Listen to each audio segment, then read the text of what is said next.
दक्षिण अफ्रीका में रंगभेद की नीति का खात्मा करने वाले नेल्सन मंडेला का अपने देश में वही स्थान है जो भारत में महात्मा गांधी का है।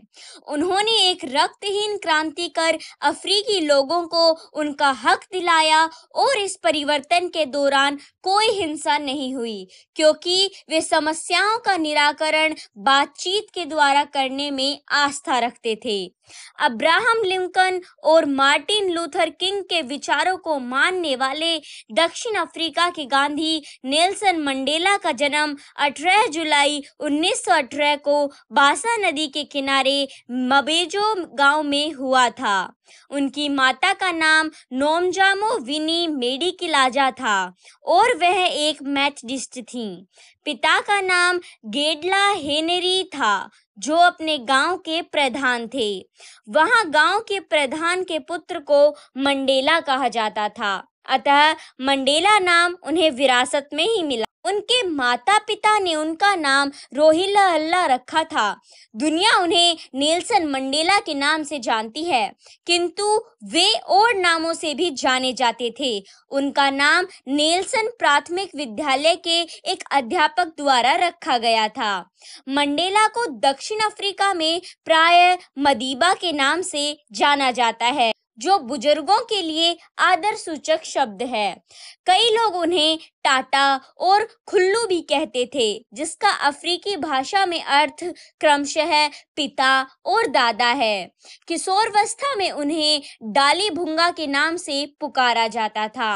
मंडेला की प्रारंभिक शिक्षा क्लार्क बेरी मिशनरी स्कूल में तथा स्नातक की शिक्षा हेल्ड टाउन में हुई थी, जहां अश्वेतों के लिए एक विशेष कॉलेज था। इसी कॉलेज में मंडेला की मुलाकात ओलिवर टाम्बो से हुई, जो जीवन भर उनके दोस्त और सहयोगी रहे।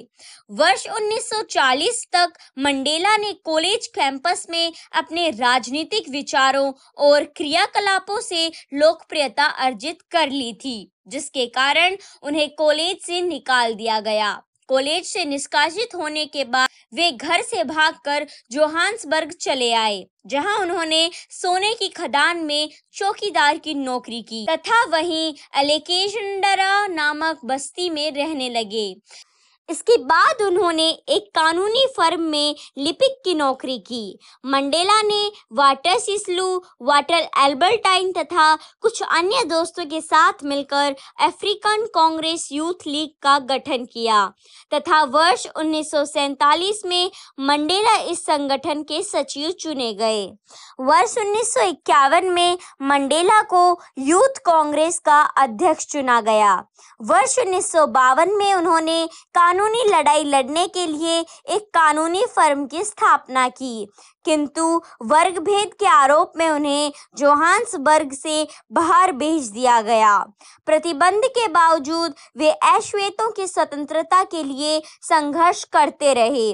सरकार द्वारा एएनसी के अध्यक्ष और नेल्सन सहित देश भर के 156 नेता गिरफ्तार किए गए। फलतः आंदोलन नेतृत्व विहीन हो गया। वर्ष 1961 में नेल्सन तथा 29 साथियों को निर्दोष घोषित करते हुए छोड़ दिया गया। सरकार के दमन चक्र के कारण नेल्सन का जनाधार बढ़ता जा रहा था। उनके बढ़ते प्रभाव को देख ऐसे कानून पास किए गए जो अश्वेतों के हित में नहीं थे। नेल्सन ने इन कानूनों का विरोध किया, किंतु प्रदर्शनकारियों पर गोलियां चलाई गई। फलतः एएनसी ने हथियारबंद लड़ाई लड़ने का फैसला किया और लड़ाके दल का नाम स्पीयर ऑफ द नेशन रखा गया तथा नेल्सन को इसका अध्यक्ष बनाया गया। अपनी गिरफ्तारी से बचने के लिए नेल्सन देश से बाहर चले गए तथा अदीस अबाबा में अपने आधारभूत अधिकारों की मांग करने लगे।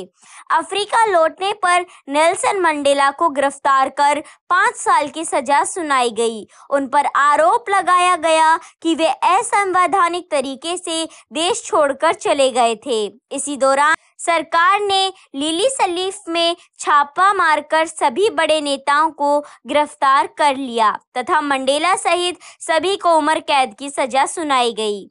सरकार नेल्सन को क्रांति का नेता मान रही थी। उन्हें रोबन द्वीप भेज दिया गया, जो दक्षिण अफ्रीका का काला पानी माना जाता है। यहाँ उन्हें अपने जीवन के 27 वर्ष बिताने पड़े। वर्ष 1989 में दक्षिण अफ्रीका में सत्ता परिवर्तन हुआ तथा उदारवादी नेता एफ.डब्ल्यू. क्लार्क देश के प्रधान बने। उन्होंने अश्वेत दलों पर लगे सभी प्रतिबंध हटा लिए तथा आपराधिक मामला चलने वाले बंदियों को छोड़ सभी को रिहा कर दिया गया। मंडेला की जिंदगी का सूर्य उदय हुआ तथा 11 फरवरी 1990 को वे पूरी तरह आजाद हो गए। वर्ष 1994 में देश के पहले लोकतांत्रिक चुनाव में जीतकर वे दक्षिण अफ्रीका के पहले अश्वेत राष्ट्रपति बने। नेल्सन मंडेला के मानवाधिकार से संबंध रंगभेद विरोधी संघर्ष के लिए नवंबर 2009 में संयुक्त राष्ट्र महासभा ने उनके जन्मदिन 18 जुलाई को मंडेला दिवस घोषित किया। मंडेला को विश्व के विभिन्न देशों और संस्थाओं द्वारा 250 से भी अधिक सम्मान और पुरस्कार प्रदान किए गए हैं। वर्ष 1993 में उन्हें संयुक्त रूप से दक्षिण अफ्रीका के पूर्व राष्ट्रपति एफ.डब्ल्यू. क्लार्क के साथ नोबेल शांति पुरस्कार से सम्मानित किया गया। वर्ष 1993 में उन्हें भारत सरकार ने देश के सर्वोच्च सम्मान भारत रत्न से सम्मानित किया। मंडेला भारत रत्न प्राप्त करने वाले पहले विदेशी हैं। उन्हें president medal of freedom, order of Lenin, Gandhi शांति पुरस्कार आदि से सम्मानित किया गया। इतने विशाल व्यक्तित्व वाले नेल्सन मंडेला का 5 दिसंबर 2013 को फेफड़ों में संक्रमण हो जाने के कारण होटन जोहान्सबर्ग स्थित अपने घर में निधन हो गया। दक्षिण अफ्रीका के लोग उन्हें राष्ट्रपिता मानते हैं तथा उन्हें दक्षिण अफ्रीका में लोकतंत्र के संस्थापक, राष्ट्रीय मुक्तिदाता और उद्धारकर्ता के रूप में देखा जाता है। धन्यवाद। जय हिंद, जय भारत।